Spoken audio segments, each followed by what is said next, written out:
मराठी माणसाला आम्ही महाराष्ट्राबाहेर आपटून आपटून मारू. तुम्ही कोणाच्या भाकरी खाता? तिथं टाटा बिर्ला आहेत. तुम्ही आमच्या पैशांवर जगता. तुम्ही टॅक्स किती भरता? तुमच्याकडे कोणते उद्योग आहेत? किती? निशिकांत दुबे. पुढं बघा. भीमाशंकर मंदिर गेले 4 महिने भाविकांसाठी बंद आहे, कारण मंदिर परिसरामध्ये दुरुस्तीचं मोठं काम सुरू आहे. पण मार्चच्या दुसऱ्या आठवड्यामध्ये निशिकांत दुबे आपल्या परिवारासह भीमाशंकरला पोहोचले. तिथं थेट हेलिकॉप्टर उतरलं. दुबेंच्या कुटुंबासाठी मंदिराचे दरवाजे उघडण्यात आले. जिल्हाधिकाऱ्यांना तर त्याचा पत्ताच लागला नाही असं ते म्हणतात. असे हे निशिकांत दुबे. इथं हे सगळं थांबतंय का? नाही, इथे तर सुरुवात आहे. पुढं बघा, इंटरेस्टिंग आहे. देशात धार्मिक युद्ध भडकवण्यासाठी फक्त आणि फक्त सुप्रीम कोर्ट जबाबदार आहे. सुप्रीम कोर्ट आपल्या मर्यादा ओलांडत आहे. प्रत्येक गोष्ट जर सुप्रीम कोर्टाकडेच जाणार असेल तर संसद आणि विधानसभा काय कामाची ती बंद केली पाहिजे. दुबेंची अशी एक ना भाराभर वक्तव्य आहेत. पुढचं बघा, पुढचं अजून इंटरेस्टिंग आहे. माजी निवडणूक आयुक्त SY कुरेशींबद्दल हे महाराज बोललेत. तुम्ही निवडणूक आयुक्त नव्हे तर तुम्ही मुस्लिम आयुक्त आहात. झारखंडच्या संथालमध्ये बांगलादेशी घुसखोरांना तुम्ही मतदार बनवलं. आता हेच दुबे पहलगामच्या हल्ल्याआधी 10 दिवस स्वतःच्या लग्नाचा 25वा वाढदिवस साजरा करण्यासाठी गुलमर्गमध्ये होते. तुम्हाला कल्पना आहे की पहलगाममध्ये अतिरेक्यांनी केलेल्या हल्ल्यामध्ये 27 पर्यटक मारले गेले आणि त्यामध्ये बहुतांश पुरुष मारले गेले.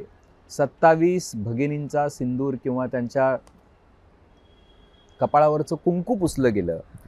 तिथं कुठलीही सुरक्षा व्यवस्था नव्हती.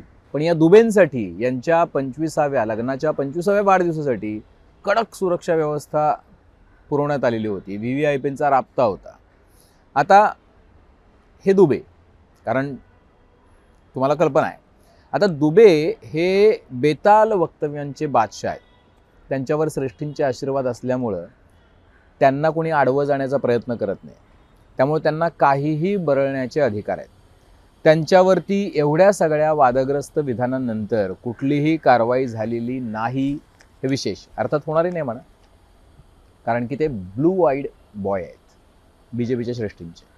आता तुम्ही म्हणाल की तुम्ही हे दुबे पुराण का सुरू केलंय आणि त्याचा आपल्याशी काय संबंध आहे? त्याचा आपल्याशी संबंध नसला तरी सुद्धा दुबेंना एक धडा मिळाला आहे आणि तो धडा काय आहे हे सांगण्यासाठी मी आज इथे आहे. नमस्कार, मी अभिजित करंडे. मुंबई तकच्या सेंटर पॉईंटमध्ये आपल्या सगळ्यांचं स्वागत आहे.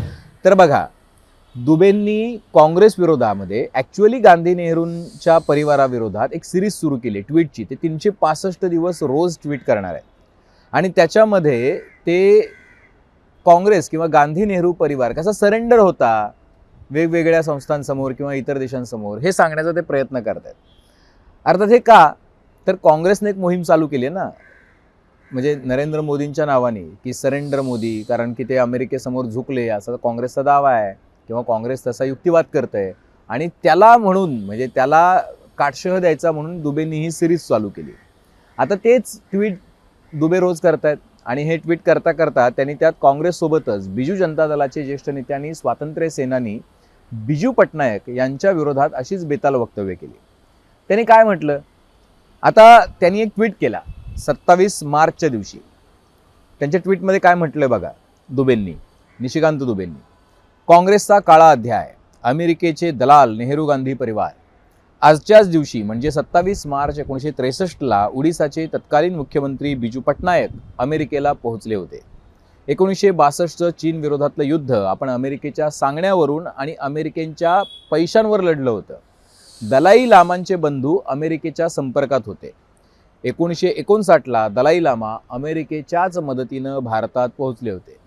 बिजू पटनायक हे अमेरिका, हे खूप महत्त्वाचं आहे. इथूनचा मजकूर जो आहे तो पुन्हा पुन्हा ऐका. बिजू पटनायक हे अमेरिका आणि CIA दरम्यानचा दुवा होते. एका प्रकारे त्यांना असं म्हणायचं की बिजू पटनायक हे म्हणजे अमेरिका आणि CIA दरम्यानचे दुवा, म्हणजे त्यांना दलाल म्हणायचे का काय, असा प्रश्न जो आहे तो BJDला पडला. पुढे काय म्हणतात ते म्हणतात की 1963-64ला भारतानं अमेरिकी सेनेकडे नंदादेवीमध्ये अणुऊर्जा परीक्षणासाठी लागणाऱ्या शस्त्रांसाठी आणि U-2 प्लेनसाठी आपलं जे चरबटिया विमानतळ आहे ते गहाण ठेवलं होतं.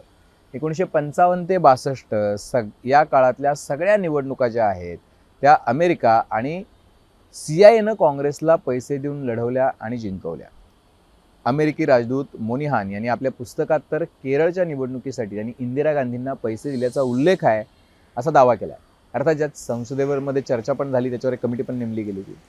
पण आता दुबेंनी अशा पद्धतीचं वक्तव्य केलं. आपल्याला कल्पना आहे की बिजू पटनायक हे थोर स्वातंत्र्यसेनानी होते, ते पायलट होते, उद्योगपती होते आणि तुमच्या माहितीसाठी ते दीर्घकाळ ओडिशाचे मुख्यमंत्री म्हणून सुद्धा त्यांनी काम केलं. आता त्या बिजू पटनायकांचे चिरंजीव नवीन पटनायक जे आहेत ते सुद्धा गेली 20-25 वर्ष खरं तर ओडिशाचे मुख्यमंत्री म्हणून त्यांनी काम केलं. आत्ताचे इलेक्शन ते हरले, पण बिजू पटनायक यांच्या कुटुंबाबद्दल आणि त्यांच्याबद्दल उडिया जनतेच्या मनामध्ये अतिप्रचंड आदर आहे, प्रेम आहे. आणि इथंच दुबेंची चूक झाली. त्यांना असं वाटलं की आपण नेहमी जसं हिट अँड रन करतो तशा पद्धतीनं आपण कोणाला काहीही बोललं तर चालतं, कारण आपल्यावरती सृष्टींचा आशीर्वाद आहे, आणि तिथं ते चुकले. आता त्यांनी ज्या वेळेला बिजू पटनायक यांना CIA एजंट किंवा CIA मधला दुवा आहे असं सांगण्याचा प्रयत्न केला, त्याच्यावरून बिजू जनता दल प्रचंड नाराज झालं. दुबेंच्या वक्तव्यामुळं नाराज झालेल्या बिजू जनता दलानं एक मोहीम उघडली आणि त्यामध्ये बिजू पटनायक यांना अप्रत्यक्षपणे दलाल संबोधल्यामुळं संताप व्यक्त केला. पण दुबेंवर त्याचा काही परिणाम होत नव्हता, कारण भाजपच्या श्रेष्ठींनाच दुबेंच्या या बेताल वक्तव्यांचा काही फार कॉग्निझन्स घ्यावा असं वाटत नव्हतं. कारण दुबेंनी सुरू केलेली सिरीज जी आहे ती, मी जसं म्हटलं तसं, ती गांधी नेहरू परिवाराच्या विरोधातली आहे, त्यामुळं त्याला आशीर्वादच होता भाजपच्या नेत्यांचा. पण या मोहिमेविरोधातलं नॅरेटिव्ह जे आहे ते अप्रत्यक्षरित्या BJDच्या पण विरोधातलं गेलं, पण दुबे थांबायला तयार नाही आहेत. बिजू जनता दलाच्या नाराजीनंतर सुद्धा ते आपल्या वक्तव्याचं समर्थन करत राहिले आणि मग अखेर बिजू पटनायक यांचे चिरंजीव आणि ओडिशाचे माजी मुख्यमंत्री नवीन पटनायक जे आहेत ते समोर आले. इतक्या वार्धक्यात आजारी असताना सुद्धा ते समोर आले आणि त्यांनी दुबेंचा समाचार घेतला. नवीन पटनायक काय म्हणाले ते असं म्हणतायत की बिजू पटनायक यांच्याबद्दलची भाजप खासदारांची विधानं ऐकून मला आश्चर्य वाटलं, कारण जवाहरलाल नेहरू आणि बिजू पटनायक यांच्यातील संबंध त्यांना माहिती नसतील. बिजू पटनायक ओडिशाचे मुख्यमंत्री असतानाही नेहरूंनी त्यांना पंतप्रधान कार्यालयाच्या समोर ऑफिस दिलेलं होतं, तेही चीन विरोधातली स्ट्रॅटेजी ठरवण्यासाठी. मी त्यावेळी केवळ 13 वर्षांचा होतो, पण चीनच्या हल्ल्यानंतर बिजू बाबू किती संतापले होते ते मला आजही आठवतंय, असं नवीन पटनायक म्हणतात. आणि चीननं केलेला हल्ला परतवून लावण्यासाठी बिजू पटनायक यांनी अतोनात कष्ट केले. मला वाटतं भाजपच्या खासदाराला मेंटल डॉक्टरची गरज आहे, असं नवीन पटनायक यांनी म्हटलं. आता एवढं सगळं झाल्यानंतर खरं तर अपेक्षा अशी होती की निशिकांत दुबे हे आपल्या वक्तव्याबद्दल माफी मागतील, पण तसं होत नव्हतं. त्याचं कारण मी तुम्हाला सांगितलं की भाजपच्या श्रेष्ठींचे दुबे हे लाडके आहेत, ब्लू आईड बॉय आहेत, त्यामुळे ते काय मागं हटायला तयार नव्हते. पण मग अखेर भाजपच्या एका नेत्यानं, जे बिजू जनता दलाचे नेते राहिलेले आहेत पण नुकताच म्हणजे गेल्या 2024च्या लोकसभा इलेक्शनच्या आधी त्यांनी भाजपमध्ये प्रवेश केला आहे, ते म्हणजे विजयंत जय पांडा. अत्यंत सिनियर सदस्य आहेत लोकसभेचे. 5 वेळा ते ओडिशातून खासदार म्हणून निवडून आलेले आहेत आणि ते राष्ट्रीय उपाध्यक्ष म्हणून काम करत आहेत. आता असे राष्ट्रीय उपाध्यक्ष असलेल्या विजयंत जय पांडांनी काय केलं, या दुबेंना एक धडा दिला आणि तो धडा मला असं वाटतं की तो कामी पण आला. त्यांनी एक ट्विट केलं आणि त्या ट्विटमध्ये त्यांनी खूप सामान्यपणे असं लिहिलं की बिजू अंकल, कारण असं आहे की त्यांचे कौटुंबिक संबंध होते विजयंत जय पांडा यांचे. बिजू अंकल हे अद्वितीय व्यक्तिमत्व होतं. केवळ ओडिशासाठीच नव्हे तर देशातील त्यावेळच्या नेत्यांमधील ते एक लीडिंग लाईट होते. आधुनिक भारताचे राष्ट्रभक्त म्हणून त्यांची ओळख होती. राष्ट्राचा अभिमान त्यांच्या नसामध्ये भिनलेला होता आणि त्यांनी आपलं आयुष्य भारत आणि ओडिशाच्या लोकांचं आयुष्य समृद्ध करण्यासाठी खर्च केलं. वैमानिक, उद्योजक आणि राजकीय नेते म्हणून त्यांनी देशासाठी मोठं काम केल्याचं विजयंत जय पांडा म्हणतात. त्यांनी कूटनीतीमध्ये आणि डिफेन्समध्ये दिलेलं कॉन्ट्रीब्युशन तर देशाला मजबूत करण्यासाठी खूप महत्त्वाचं होतं, असंही विजयंत जय पांडांनी म्हटलं. आता पुढचं वाक्य फार महत्त्वाचं आहे. त्यांच्यावर होत असलेले राजकीय हल्ले अयोग्य आणि अशिक्षितपणाचं लक्षण. हे जे दुबे आहेत त्यांना लिटरली विजयंत जय पांडा यांनी म्हणजे अडाणी ठरवलं. आणि त्यांनी असं पुढं म्हटलं की पुन्हा हे झालं तर आम्ही सहन करणार नाही. आपल्याच पक्षाच्या राष्ट्रीय उपाध्यक्षानं अशा पद्धतीनं कान टोचल्यानंतर मला असं वाटतं की दुबेंच्या डोक्यात थोडा थोडा प्रकाश पडायला सुरुवात झाली होती. अर्थात विजय पांडा हे भाजपचे राष्ट्रीय उपाध्यक्ष आहेत, पण ते बिजू जनता दलाचे सुद्धा वरिष्ठ नेते राहिलेले आहेत, 5 वेळा खासदार म्हणून निवडून आलेले आहेत. आणि त्यांनीच अशी काय जोरदार फटकार लगावल्यानंतर दुबेंना माफी मागण्या वाचून काही पर्याय उरला नाही. मग त्यांनी ट्विट करायला सुरुवात केली आणि जी कॉन्ट्रोवर्सी ट्विटपासून सुरू झालेली होती ती ट्विटपाशीच येऊन थांबली. दुबेंनी आपल्या माफीनाम्यात काय म्हटलंय तर ते असं म्हणत आहेत की गेल्या आठवड्यात मी नेहरू आणि गांधी परिवाराच्या कारनाम्यांबद्दल लिहिताना माजी मुख्यमंत्री आणि भारताचे अग्रणी नेत्यांमध्ये स्थान असलेल्या बिजू पटनायक यांच्याबद्दलच्या वक्तव्याचा चुकीचा अर्थ काढला गेला. अजूनही असं म्हणत आहेत. त्याच्या पुढचं, पहिल्यांदा तर ते माझं वैयक्तिक मत होतं. आपल्याच राष्ट्रीय उपाध्यक्षांना अशा पद्धतीनं फटकारल्यामुळं पक्षानं आपल्यापासून अंग झाडलंय हे कळायला त्यांना काही वेळ लागला नाही. आणि त्यामुळे ते म्हणतात की पहिल्यांदा तर ते माझं वक्तव्य वैयक्तिक होतं. नेहरूजींबद्दलच्या माझ्या विचारांना बिजू पटनायक यांना जोडून पाहण्यात आलं. बिजू बाबू आमच्यासाठी कायमच आदरणीय आणि मोठे नेते आणि स्टेट्समन्स असतील. माझ्या वक्तव्यामुळे कुणाच्या भावना दुखावल्या असतील तर मी बिनशर्त माफी मागतो असं दुबे म्हणाले. दुबेंनी माफी मागण्याची काही पहिली वेळ नाही आहे आणि असे माफीनामे देऊन दुबे सुधारतील अशीही अपेक्षा करण्याची काही गरज नाही आहे. कारण सुप्रीम कोर्टाबाबत त्यांनी जे वक्तव्य केलेलं होतं, विधान केलेलं होतं, त्यांनी सुप्रीम कोर्टालाच म्हणजे एका प्रकारे अपमानित केलेलं होतं, सुप्रीम कोर्टाचा अवमान केलेला होता. आणि त्यानंतर सुद्धा त्यांनी माफी मागण्याचं काही फार काय कष्ट त्यावेळेला घेतले नव्हते. पण अशा पद्धतीनं ज्या वेळेला पक्षानं त्यांच्यापासून 2 हात लांब राहणं पसंत केलं त्यावेळेला त्यांनी त्याही वेळेला माफी मागितलेली होती. त्यांनी सुप्रीम कोर्टाला म्हटलं होतं की धार्मिक युद्ध भडकवण्यासाठी सुप्रीम कोर्ट जबाबदार आहे. आता या सगळ्यानंतर दुबेंवरती जोरदार टीका झाली. सुप्रीम कोर्टाबाबत त्यांनी जे विधान केलं होतं त्याही वेळेला भाजपनं अंग झटकलं, जसं आत्ता झटकलं. मग दुबे लगेच माफी मागून रिकामे झाले. दुबेंना पक्ष मागे आहे तोवर आपण वाघ आहोत असं वाटतं. आणि ज्यावेळेला पक्ष त्यांच्यापासून 2 हात दूर राहणं पसंत करतो किंवा त्यांच्या वक्तव्यांपासून फारकत घेतो त्याला दुबेंची लगेच शेळी होते आणि ते माफी मागून रिकामे होतात. आता दुबे देशभक्तीचा आव खूप आणतात. अर्थात त्यांनी कुणालाही सोडलेलं नाही आहे. म्हणजे प्रश्न विचारण्यासाठी पैसे घेतल्याचा आरोप करत महिला खासदार महुआ मोइत्रा यांच्या विरोधात त्यांनी तक्रार केली, त्यांच्या विरोधात अश्लाघ्य वक्तव्य केली, त्यांना अपमानित केलं आणि त्याची तक्रार त्यांनी लोकसभेच्या अध्यक्षांकडे केली. मग त्याच्यावरती कमिटी बसली आणि त्या कमिटीनं म्हणजे महुआ मोइत्रा यांना त्यांचं सदस्यत्व 2023 साली निलंबित केलं, म्हणजे त्यांचं सदस्यत्व सुद्धा घेतलं. तर हे दुबे जे आहेत हे दुबे टास्क मास्टर आहेत. दुबे स्वतःच्या मनाने काही करत नाही. जे भाजप सृष्टींना करायचं असतं ते दुबेंना सांगतात, मग दुबे ते मोहीम पुढे राबवतात. असे हे दुबे आहेत. आता हे दुबे आहेत कोण हा पण प्रश्न पडतो ना, की ज्या दुबेंना एवढी 5 स्टार ट्रीटमेंट भाजपचे नेते देतात, जे श्रेष्ठींचे ब्लू आईड बॉय आहेत, ते निशिकांत दुबे आहेत कोण की जे मराठी माणसाला आपटून मारू मारू म्हणतात किंवा काय मराठी माणसाला म्हणतात की तुम्ही आमच्या पैशांवर जगता. तर ते दुबे आहेत कोण? म्हणजे प्रत्येक वेळेला मराठी माणसाचा अपमान करणारे, ओडिशाच्या जनतेचा अपमान करणारे, इतर राज्यातल्या लोकांचा अपमान करणारे, वरिष्ठ नेत्यांबद्दल खोटं नॅरेटिव्ह पसरवणारे किंवा आपले देशाचे माजी पंतप्रधान, स्वातंत्र्य सेनानी यांच्याबद्दल अत्यंत विखारी शब्दात व्यक्त होणारे दुबे आहेत कोण? दुबे काही देशभक्त आहेत का? दुबे काय सीमेवर जाऊन लढले होते का? तसं नाही आहे. दुबे आता स्वाभाविक दुबे खासदार आहेत. झारखंडमधून 2009 पासून सलग 4थ्यांदा लोकसभेवर निवडून आलेले आहेत. मूळचे ते भागलपूरचे आहेत, बिहारच्या. भवानीपूर हे त्यांचं गाव आहे. आणि म्हणजे त्यांनी 1969ला त्यांचा जन्म झाल्यानंतर त्यांनी उत्तम शिक्षण घेतलं.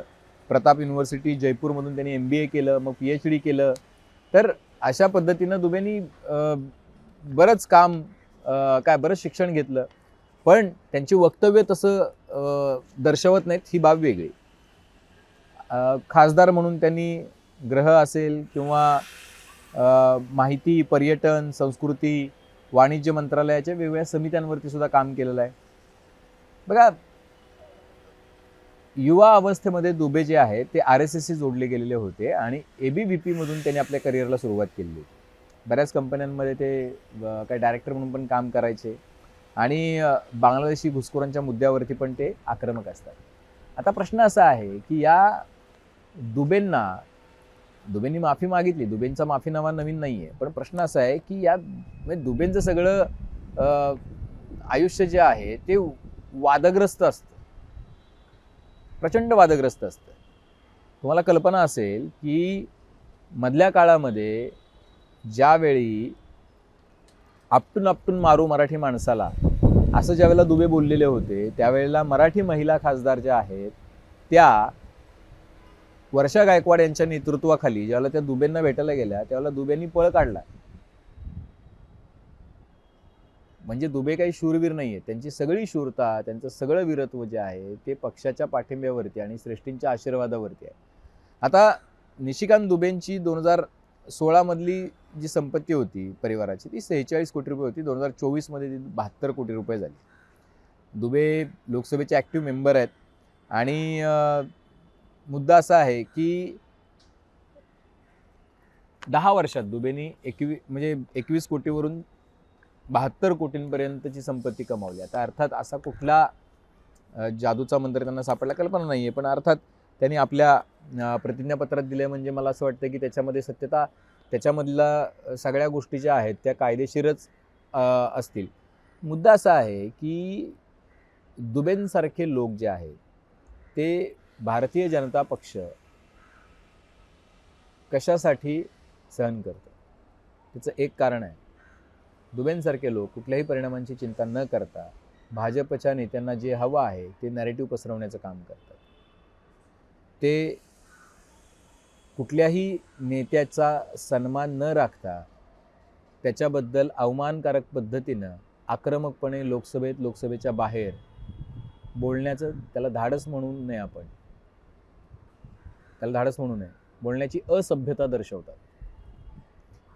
तिसरा मुद्दा असा आहे की सत्ता हातात असल्यानंतर आपण काहीही करू शकतो अशा पद्धतीचा आव जो आहे किंवा भाव जो आहे तो दुबेंच्या मनात आहे आणि त्यामुळंच दुबे इथल्या मराठी माणसाला आपटून मारू महाराष्ट्राबाहेर आल्यानंतर अशी धमकी देतात.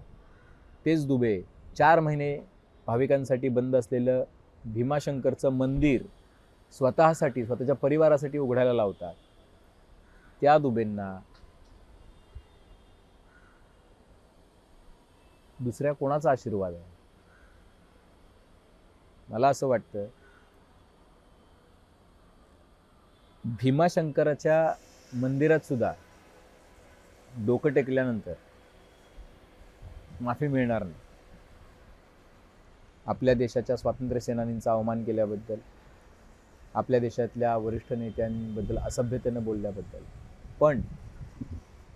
पण दुबेंची ताकद एवढी मोठी आहे की भाजपच्या नेत्यांकडून मात्र त्यांना सहज क्लीन चिट दिली. दुबेंच्या निमित्तानं फक्त एकच आठवण झाली की चट्टानों पे चढ़ना भी खड़े होना भी. खूप महत्वाचा शेर आहे. चट्टानों पे चढ़ना भी खड़े होना भी बहुत मुश्किल है, बड़े होके बड़े होना भी. याचा अर्थ असा आहे की तुम्ही एखाद्या शिखरावर चढाल, उभे राहाल, पण तिथे टिकून राहणं फार कठीण आहे. तुम्ही कुठल्या तरी एखाद्या संसदीय प्रणालीमधून निवडून याल, पण तिथली सभ्यता राखणं, तिथलं अनुशासन राखणं, लोकांबद्दलचा आदर राखणं आणि विशेषतः द्वेषाशिवाय राजकारण करणं फार कठीण आहे. त्यामुळं लोकांना पदं मिळतील, पण सभ्यता मिळेल का? लोकांना पदं मिळतील, पण त्यांना प्रतिष्ठा मिळेल का? लोकांना पदं मिळतील दुबेसारख्या, पण त्यांना लोकांचं प्रेम मिळेल का? लोकांना पदं मिळतील, पण पदं मिळाली म्हणून दुबेंसारखे लोक एलिट होतील का? या प्रश्नचिन्हासकट आज आपण इथं थांबतो. तुमची काही मतं असतील तर ते निश्चितपणे नोंदवा. बेल आयकॉनवरती क्लिक केलं तर अपडेट्स मिळत जातील. आणि सर्वात महत्त्वाचं म्हणजे मुंबई तकचं यूट्यूब चॅनल सबस्क्राईब करायला विसरू नका. पाहत राहा मुंबई तक.